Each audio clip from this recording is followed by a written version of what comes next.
I'm a 50-year-old man who has been married to my wife, Amy, for over 20 years. To be precise, we've been living together for 23 years and have 3 children together, the oldest of whom is 22 and the youngest is almost 18. Our children are Rachel, 22, Jake, 19, and Ava, 17. /1 18F recently. Amy confessed to me that she has been having an affair with her colleague Matt. I have used pseudonyms here for obvious reasons. A week ago, she sat me down and told me that she and Matt had been together for 2 years, that she finally felt ready to tell me, and that she was going to take things further with him. Our children are all grown up. Ava is only 2 months away, so she thought now was the perfect time to tell me the truth. I broke down when she told me, and I was glad that our kids weren't around to see me crumble into tears, or to see me completely fall apart when she confessed, because I'm sure they wouldn't have wanted to see it. Rachel had moved out to work after college, Jack was away at college, and Ava was at a friend's house that day, so it was just us in the house. I'm sure that's why I chose that day to tell the truth. I cried and begged her not to leave and to give our marriage another chance. But she told me that she could no longer be with me and that she couldn't waste any more time in a loveless marriage. My world turned upside down that day, so my first reaction was naturally to try to make her stay and deny anything she had told me. I would appreciate it if no one accused me. This was all said when I was weak. I let myself sob for half an hour until finally I realized that I managed to calm myself down. Amy kept patting my arm and saying that if I was better, you would find someone to treat me like a hurt puppy, not her husband, whom she cheated on and abandoned after 23 years of marriage. When I got my bearings, I stood up and told her to leave the house because I didn't want to see her anymore. She was obviously surprised when they returned, because I had gone from begging her to stay to demanding that she leave the house. To be honest, I was too, but I said it anyway. If she had something to say at the time, she didn't say it, but silently left, putting a few of her belongings into the already packed suitcase, so I knew she had long planned to leave and had foreseen this. She left after I awkwardly gave her a hug, which I didn't even respond to, just standing there stiffly like a statue. For hours after Amy left, I think I must have cried like a child until Ava came home. I broke down and didn't know what to do because my marriage had broken down. And even worse, the woman I loved more than life had cheated on me and continued to do so for a whole 2 years, until she finally told me that she didn't even think there was anything wrong with what she had done, because ever since she had confessed, she had been acting as if nothing had happened, just trying to comfort me, because she probably felt uncomfortable with me crying while she sat there quietly. My mind is filled with countless past memories, but at least I feel much more stable now, because a week has passed. For the sake of my children, if not for myself, I must pull myself together, because I must be strong for them, because this incident has also been a huge blow to them. That day, Eva came home and found me asleep on the sofa. When I woke up, she noticed that I had cried because my eyes were red and swollen. She asked me what was wrong and where her mother was. She asked me several times, and finally I told her because I knew that saying it out loud would make it real, and I would end up crying anyway. But I told her the truth, and inevitably cried again. It felt a little embarrassing, but at least Ava was there to comfort me. She was sincere. She was as shocked as I was when I first found out. At the time, I was not thinking clearly, so I didn't tell anyone anything. But Ava made a few phone calls and managed to notify her siblings to come home as soon as possible. My brother Eric is 45M and still single, but he is a reliable person, and I know I can always count on him if I get into any trouble. As it turned out, I was right. He showed up at my house within a few hours of the AA call. And even though he lives far away, he knew I needed a break from the end of my marriage and my life, and I knew I needed a few days off, so he moved in with us to take care of all of us. It's been a week and he's still here, and so are my kids. We are all trying to cope together and figure out the situation, as it is still a bit of a nightmare, and I can't seem to wake up from it. I didn't realize how much Amy's departure would affect me and my mental health, but I think it was the right thing for Eric to answer the phone and move in, because I have really been lost since she left, and even getting up in the morning has been difficult. Yes, I believe I need all the help I can get, and my children have been very sweet, and I am grateful for that. I have already spoken to a lawyer about everything, and we are preparing for the inevitable divorce, but I have not done it myself because I have been waiting for Amy to ask me for a divorce, which, strangely enough, has not happened so far. But last night I found out why she has not yet filed for divorce. even though she told me late last night that she was leaving me. I got a call from Amy, and I was shocked because we hadn't spoken since she left, and I didn't know why she was suddenly calling me almost a week after she left. I answered her call, and she sounded miserable. I could tell she was crying. She asked about the kids, and I told her they were all here, and so was my brother. I did my best not to let my voice betray my concern, because I didn't want her to know I still cared. I did care, and I still do, but I just didn't want her to know. She asked about the kids, and I answered as calmly as I could, and she just started crying on the phone, which surprised me, because I didn't think she could break down. She was the one who betrayed me and left me, so there was no reason for her to cry. I couldn't control myself, and before I knew it, I was asking her if she was okay, and then she told me that when she asked to move in with Matt, he had refused. That was the day she left our family. Apparently, he wasn't ready for a relationship and was just having fun with her. He told her to her face that he was young and wanted to enjoy life before finally settling down. Although Amy was attractive for her age, she was already 50 and had 3 children, which was not the ideal future wife in his mind, because he did want children and wanted to spend the rest of his life with his future wife.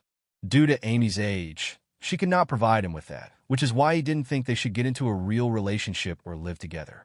So Matt wasn't going to start a relationship, even if he was ready, and it wasn't with Amy, and now she's completely broken down because she has nowhere to go. She cried on the phone for 15 minutes because she now knows she's ruined her life because of that affair. Honestly, I was very pleased with what had happened. She told me that none of our children would speak to her now, that they all refused to speak to her. She had been staying in a hotel for the past week because she didn't know if I would forgive her. She was afraid to ask me, and she finally broke down and called me yesterday because she didn't know what else to do. Obviously, she couldn't stay in a hotel forever. Now she was calling to ask me if I would let her live with me and give her another chance. I couldn't believe she had the nerve to ask me that. Within seconds, my worries and sadness disappeared and were replaced by anger that should have exploded long ago. I told her immediately that she would not get a second chance, just as she had not given me one. I was glad that this had happened to her, because she deserved it, because she had done this and that, and then I hung up without waiting for her to respond and switched off my phone so that I could fall asleep thinking about her. I was really angry that she would even think that, even after what she had done, she could just come to me and I would solve her problems as usual. We have been married for many years and have been through a lot together like any other couple, but I have always tried to make up for everything. Even though she has rarely apologized to me, I have always been the one chasing after her, trying to make it up to her, even when I was not in the wrong. I have had enough.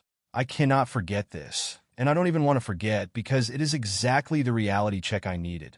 I have always loved my wife more than she loved me, and more than she deserved, but that is all over now. I don't see anything wrong with me letting her leave the house and refusing to let her back in, because after all, the house is technically mine as I bought it, so legally it belongs to me, and she can't force me to let her stay here. But she has been trying to manipulate me into believing that I have been cruel to her. After I finally turned my phone back on this morning, I found a message she sent after we spoke last night. She was furious and acted like the victim, as if I was obviously being selfish and completely inconsiderate of her. It's really strange that after she cheated on me, she's accusing me of turning the kids against her, which is simply not true, because I didn't know they were blocking her and refusing to speak to her until she told me about it. So I don't think it's my fault at all. In fact, I really don't understand why this is my fault. Maybe it's because anger is playing a part, but she accused me of being selfish, which is just crazy, because after I found out she cheated, I didn't want to give our marriage another chance, and when she was rejected, she crawled back to me because she thought I would relent and take her back. I think I also want to make sure that I don't act out of anger and be unnecessarily cruel in this situation. So I'm turning to you now, Ada, because my wife has cheated on me with her work colleague and refuses to move back in with me. Update 1. Hi, everyone. First of all, thank you so much to everyone who took the time to respond to my initial post. I really appreciate it. I posted it and realized how angry I had been with Amy before because she made me question my decision to not let Amy back into my home and my life. I certainly had second thoughts, and if I hadn't posted here, I might have become weak. Thank you to all who responded. I really appreciate it. I think you saved me from another lifetime of absolute pain and mistrust. If I had decided to forgive Amy and reconcile with her, the pain and mistrust would have been inevitable. Yes, I have now regained my senses, and I know that she is not worth giving her another chance at all. It has been a few days since I first posted, and she has sent me many text messages trying to convince me to forgive her, using almost every trick in the book from guilt to the gaslight incident, and constantly apologizing, saying that she made a huge mistake, that she shouldn't have cheated, and that she will do her best to make it up to me. I don't know why she thinks I'll forgive her, even though she cheated on me. It wasn't just a little thing, she was reckless, and she still doesn't realize how terrible a thing she did to me. I very much doubt she'll ever understand. I'm feeling better now, so I've let Rachel and Jack go back to their normal lives. Ava is still living with me and visiting from time to time, which I appreciate, but I've told her not to let me hold her back from going out and having fun with her friends or whatever it is that brings her joy. I know this is a tough time for all of us, but we'll all get through it eventually, and she's supposed to move out for college in the fall as well, so I want her to make the most of her time here. My brother's still living with us, though, and I'm really thankful for it. I spoke about the emotional impact of the affair and Amy's departure from me, but the impact of her departure has also been felt in everyday activities, which may seem trivial, but are a constant reminder. Amy is gone, and we need someone to share our household chores. She used to do our laundry a lot because she said she liked doing laundry. My children and I used to keep the house clean, take out the trash, wash the dishes, and Amy did the laundry and cooked because that was what she liked to do, but now it has to be just me and Eric because Ava is busy with her own life, and I won't keep her at home just to help with the chores. Ever since he arrived, my brother has been like a godsend. Even though he's not very emotional or enthusiastic, he's been there for me and made me feel like I can take it a little, and I feel like I really needed that. I know that he will have to go back to his own life one day, but I'm lucky that he can stay for me now. When it comes to legal matters, my lawyer and I have already filed for divorce. Yesterday, I realized that Amy has nowhere to go and that she won't file for divorce because she wants to come back. The real battle begins in a few days. Just thinking about it exhausts me, so you can imagine how mentally draining it will be when I actually have to go through it. I never thought I would get divorced, but it has happened. It feels awful, but there is nothing I can do about it. At least I know I did everything I could to keep the marriage together, and that what happened was not my fault, but hers, so I don't have to feel guilty about what happened. I'm also glad my kids are grown, because I don't think I could handle a custody battle along with the divorce. Update: Amy received the divorce papers today, and I don't think she took it well, if the text messages she sent me are any indication. I haven't blocked her because I still have the mental strength to completely cut her off, but I will soon. She sent me a few nasty text messages, wishing me ill fortune because, in her opinion, I ruined her life. She just wants to get back at me for trying to have some fun and take her mind off her boring, monotonous life. She told me that I was almost 50 and looked like it, and that she just wanted to change. I look my age because I stopped going to the gym a long time ago, and my hairline is receding, but I think that's just because I'm getting old like everyone else. I'm the father of 3 children, who are now almost adults, so I think it's normal for me to look my age. I'm not even ugly, I'm not unhealthily obese, and I'm in pretty good shape for my age, but if she wants me to look like I did when we got married in our 20s, then there's a problem.